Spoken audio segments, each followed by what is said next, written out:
Welcome to VJ Aksha Blog. ஜனாதிபதி அன்பகுமார் திசாநாயக்க அவர்கள் இன்று நாள்ல கண்டிக்கான விஜயத்தை மேற்கொண்டாரு. இந்த கண்டி விஜயத்தின் போது அவர் ஆற்றிய உரையினுடைய சில விஷயங்கள் இன்றைய நாள்ல பேசப்படுகிறது. கடந்த நாட்கள்ல அடுத்தடுத்து ஜனாதிபதியினுடைய உரைகள்ல பலதரப்பட்ட விஷயங்கள் தொடர்ச்சியா பேசப்படுது. இந்த நாள்ல 2-3 முக்கியமான விஷயங்கள் பத்தி அவர் பேசியிருக்காரு.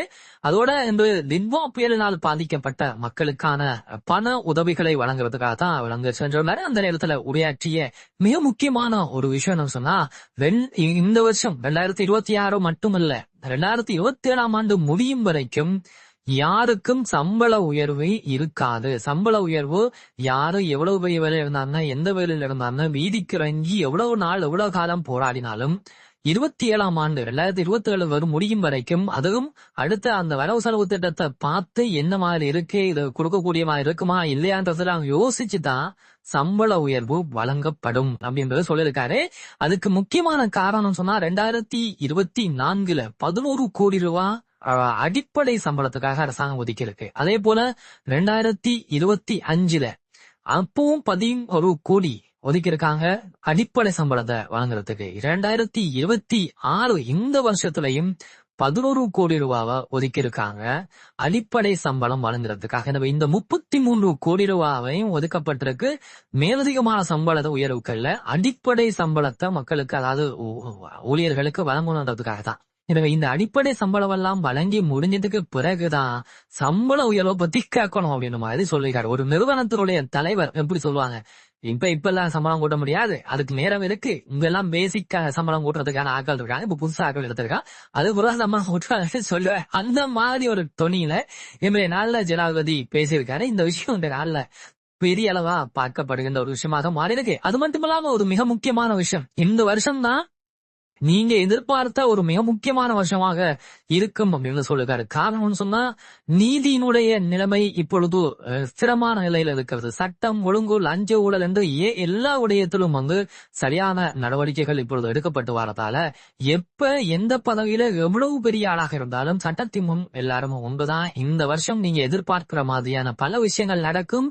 நீங்க எதிர்பார்த்த விஷயங்கள் நிறைவேற ஆண்டா கூட இந்த ஆண்டு இருக்கும் அப்படின்றத ஜனாதிபதி இன்னும் ஒரு முக்கியமான விஷயமாக இந்த விடயத்தை குறிப்பிட்டிருக்காரு. எனவே பரபரப்பா இந்த 2 விஷயம் பேசப்படுற அதே நேரத்துல பாராளுமன்றத்துல சாமர சம்பத் பாராளுமன்ற உறுப்பினர் ஒரு விஷயத்த சொல்லிவிட்டாரு. கைதட்டி இந்த விஷயத்த சொன்னாரு. அதாவது ஜனாதிபதி இந்த நாள்ல கண்டிக்கு ஹெலிகாப்டர்ல பயணம் செஞ்சிருக்காரு. சந்தோஷம். இப்படிதான் ஜனாதிபதி இருக்கணும். ஜனாதிபதிக்கு வேலையில் இருக்கும் போது ஹெலிகாப்டர் பயன்படுத்துறது தான் சரி. அவருடைய வேலைக்கு இது சரியானதான். இதை நாம் வரவேற்கத்தான் நாங்க முதல்ல சொன்னோம். ஜனாதிபதிக்கு இந்த பாதுகாப்பு இருக்கு, ஜனாதிபதிக்கு சில வேலைகள் இருக்கு, அவரது பயன்படுத்தத்தான். ஆனா ஜனாதிபதி செய்ய மாட்டேன்னு சொல்லி சொன்னாரு. எதிர்கட்சியில இருக்கும்போது மிகப்பெரிய அளவான விமர்சனங்களை முன்வைத்தாரு.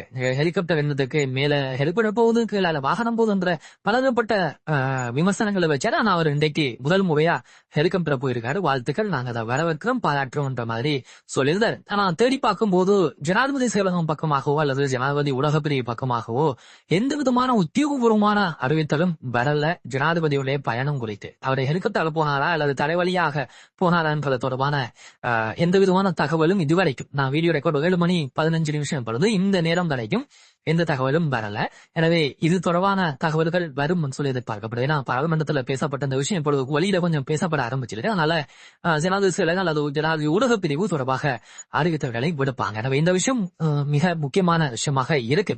இன்னும் ஒரு சிறப்பான விஷயம் நடந்திருக்கு. நாங்க போன வருஷத்துல பேசிய ஒரு முக்கியமான விஷயம் தான். அதாவது இலங்கையினுடைய போக்குவரத்து சபைக்கு பெண்கள் நடத்துனர்களாக இணைத்துக் கொள்ளப்பட போறாங்க. அதுக்கான பயிற்சிகள் வழங்கப்படுது அப்படின்னு சொல்லியிருந்தாங்க. விமல் ரத்நாயக் அவர்கள் அமைச்சர் கடந்த வருஷமே இதை பத்தி சொல்லியிருந்தாரு. இன்றைய நாள்ல அவங்களுக்கான நியமனங்கள் வழங்கப்பட்டிருக்கிறது. 19 அதாவது பெண்களுக்கு நடத்துனர்களுக்கான நியமனம், சாரதிகளுக்கான நியமனம் வழங்கப்பட்டிருக்கிறது. இது இலங்கையில முதல் முறையாக வழங்கப்படுகின்ற நியமனமாக இருக்கு. எனவே இது ஒரு பெரிய ஒரு முன்னேற்றகரமான விஷயமாக பார்க்கப்படுது. அதோடு மட்டுமில்லாமல் பொது போக்குவரத்தை வலுப்பெற செய்கின்ற வகையில அதிநவீன பேருந்துகள் இறக்குமதி செய்வதற்கான ஏற்பாடுகள் இப்பொழுது செய்யப்பட்டுக் கொண்டிருக்கிறது. சீனாவிலிருந்து கிட்டத்தட்ட 20 முதல் 30 வரையிலான மின்சாரத்தில் ஓடக்கூடிய பேருந்துகள் இலங்கை போக்குவரத்து சபைக்கு வரும் நாட்கள்ல கொண்டு வரப்பட போவதாக சொல்லப்பட்டிருக்கு. எனவே இந்த மாதிரியான போக்குவரத்து துறையினுடைய ஒரு பெரிய ஒரு முன்னேற்றத்தை இந்த வருஷத்துல பார்க்கலாம் அப்படின்ற மாதிரி சொல்லப்பட்டிருக்கு.